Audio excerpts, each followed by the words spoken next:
does Kamala Harris fare against the former president? I mean, the short answer is not really any better. Take a look at this.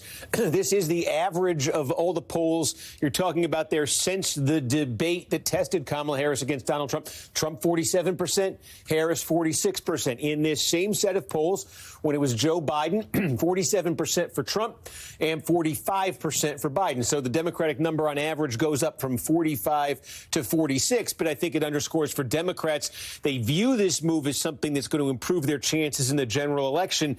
That is based more on hope than it is on the numbers right now, because you go another level deep in this and you've got the favorable, unfavorable, basic impression people have of these candidates here. For Joe Biden, look, these numbers have looked like this for a long time. Very, very bad numbers. 36 favorable, 57 unfavorable. Again, this in average of polls over the last month. So what's the difference with Kamala Harris? Again, not much of a difference, from 36 favorable to 38, 57 unfavorable down to 52. But that's still a majority of voters saying they have an unfavorable impression of Kamala Harris. Throw up Donald Trump's numbers there for comparison. He's at 41 favorable, 55 unfavorable. All three of these figures with majorities of voters saying they are unfavorably impressed by them. So, again, from the Democratic standpoint here, they think Harris being reintroduced as a presidential candidate, getting a different look, they think these numbers can improve for her,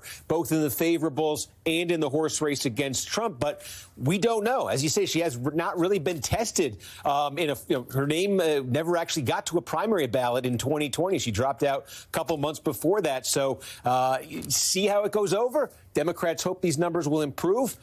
There's also a possibility they don't. There's also a possibility this rollout does not go well. Yeah, I mean, and you just saw an MSNBC poll analyst throw Kamala Harris's candidacy into the toilet.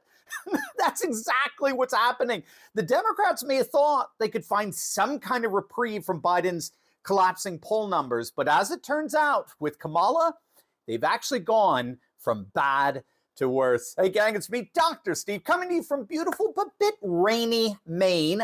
But I did want to weigh in on what appears to be really nothing less than a train wreck of a candidacy. Don't let the big haul of donor money over the last few days fool you. Those donors are the ones who pulled off that successful coup against Biden, but they're absolutely clueless politically. They have no idea, it would seem. They have no idea what they actually did, or do they? I found a very interesting theory about what these Democrat donors and operatives are in fact doing with Kamala, and I think you're going to find that very interesting. But let's look at the polls. They're just devastating. I mean, look at these numbers. We got the JL Partners Daily Mail poll that just came out. Has Trump up by double digits. He's up 11 over Harris. Social Research has Trump up 8. Emerson has Trump up by 6. There's a Harris X poll that has Trump up by 10. I mean, based solely on the numbers, there are election forecasters who are now giving Trump a near 90% chance of winning in November. Again, the numbers just don't lie here, okay? Now, obviously, it goes without saying this is no time to get complacent. If we're complacent, yes, we're going to blow it.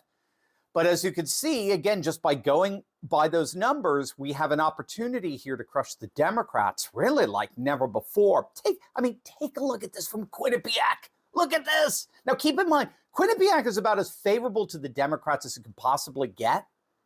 Look at this. This is the under 34 vote, the so-called youth vote. It's Trump by 19, 58 to 39. I mean, that's it. That's the election. Remember, the under 34 vote went for Biden by 30 points in 2020. 65% of the youth voted for Biden. This is a catastrophic collapse from 65% of the vote to now just 39% for the Democrat. It's a stunning reversal. We have to remember that Kamala Harris she's a very bad candidate. I mean, she barely won her attorney general election in California. The Republican candidate came within 1% of the vote to upset her. And speaking of 1%, that's about all she was able to garner in her failed presidential bid back in 2020. She's an absolutely lousy candidate who has a hard time winning elections even in the deepest of blue states. So what on earth is going on here? What are the Democrats trying to pull in all of this? Well, I came across a theory that I think is very plausible, and that's exactly what we're going to find out. But first, gang, make sure to click on that link below and sign up for an insider trading free webinar that you're absolutely going to love. Imagine having the same kind of insider trading information that Nancy Pelosi has, but getting it legally and ethically. Well, guess what?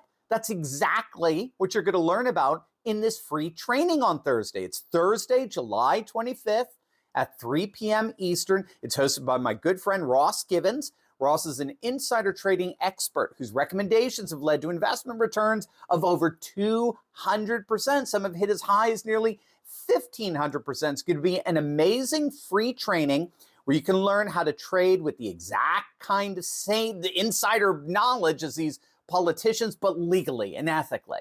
But don't wait, gang. Seating registration is limited, so click on that link below right now and register today, and I'll see you for an event that promises to change your life.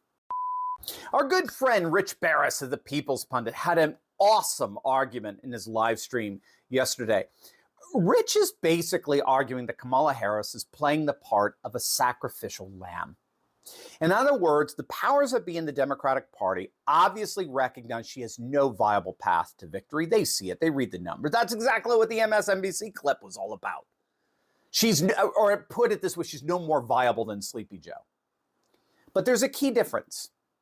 Were Joe to lose, he would lose in the perception of the failure of the Democrats to govern. In other words, the Democrats would lose based on their failed policies. It's not just that Joe is senile. It's his policies that voters despise. It's failed policies in the economy and border and inflation and violent crime and wars abroad. And the last time a Democrat lost because of his failed policies was Jimmy Carter. And it took the Democrats 4 more election cycles before they were able to rectify that and reverse that. Ironically, by running another Southern Democrat, this time from Arkansas. So the Democrats have 2 choices. They could lose with Joe based on his failed policies, which may kill their chances of winning the presidency for the next 3 election cycles, or they could put up Kamala and blame her loss on anything and everything other than their failed policies. They can blame, her loss on sexism, racism, Joe's age and senility, and the chaos that ensued as a result. Anything but their failed policies. So that's the role that Kamala Harris is fulfilling. She's taking one for the team, as it were, so that they can lose but keep their policy integrity intact, as it were. Again, Rich is arguing, and I would agree with this. He doesn't think it's going to work. Voters viscerally despise the policies of the Biden administration, of which Kamala has been a central part. But you can already see the simulacrum, the simulated reality of the legacy media and the talking points that they'll be pushing in the aftermath of this upcoming presidential election, which looks increasingly likely to be a Democrat disaster.